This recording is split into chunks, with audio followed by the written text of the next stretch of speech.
What is up, everybody? Welcome back to Nevada Prep's Preview, a weekly high school sports show where we discuss the biggest matchups in local high school football. I'm Ben Gotz, he's Justin Emerson, and we are excited about another strong slate of non-league games, right, Justin? Absolutely. Arizona, California, Colorado, Utah, all coming to send teams to the Valley this week. And we've got some big interstate games as well. So this is going to be a fun one. Quite honestly, one of the better weeks of the year. We've got some really great games on tap. Absolutely. A lot of good Western teams battling it out. But we're going to start with two local matchups, beginning with a 7 p.m. Thursday game, Legacy at Centennial. Fun facts about the Longhorns, they have 410 rushing yards in just 2 games. Though, really, that should be no shock to anyone who's watched them before.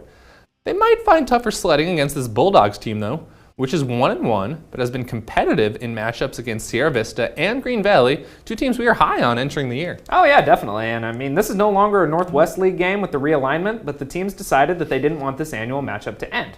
We talked last week about how Centennial could be a pleasant surprise this year, so let's talk about Legacy.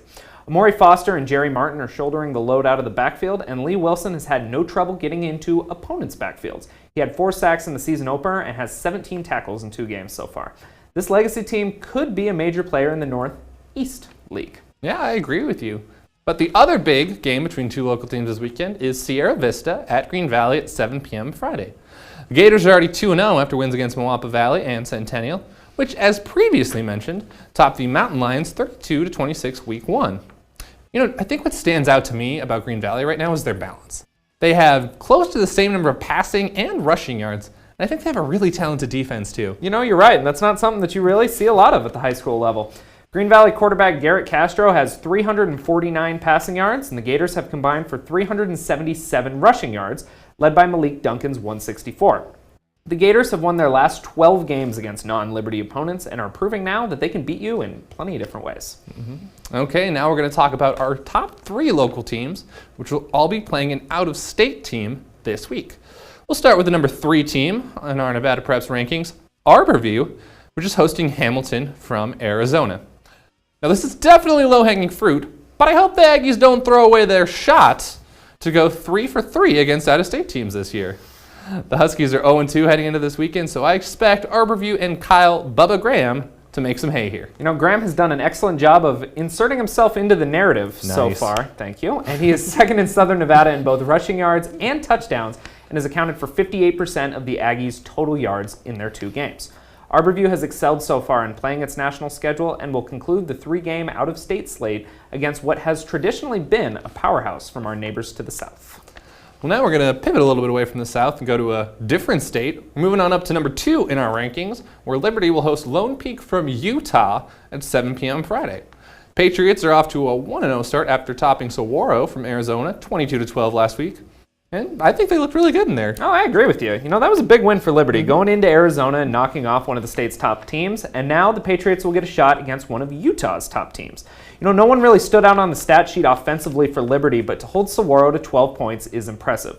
Austin Kailieha had 9 tackles, and the team had 2 picks and 2 sacks, and quite frankly, I'm excited to watch this defense progress all year long. Absolutely. Well, last but not least, we're going to talk about Bishop Gorman, which is really just dealing with some things we have not seen them deal with in quite a while.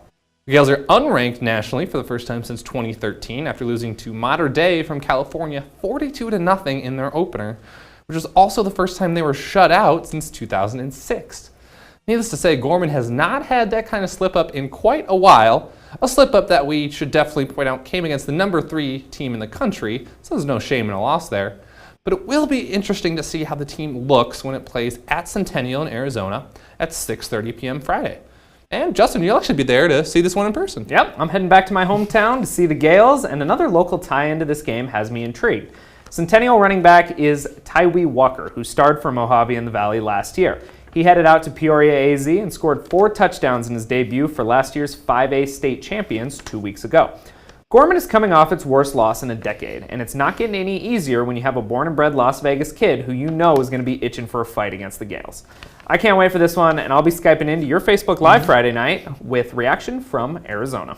I remember watching Tywee Walker play last year. He was amazing. I'm excited to see what he does. He's a fantastic player, and it's good to see him getting a little bit more exposure out in a bigger school out in Arizona. For sure. Well, we're going to wrap things up here for Week 3 of Nevada Prep's Preview. Make sure to head to NevadaPreps.com if you want to see scores, schedules, roster stats, whatever else you really might need this high school football season. We'll keep it updated as things roll in Friday, and as Justin mentioned, we also go live on Facebook that night to recap all the action. Until then, I'm Ben Gotz, he's Justin Emerson, and we'll see you on Friday. See you Friday, Mom.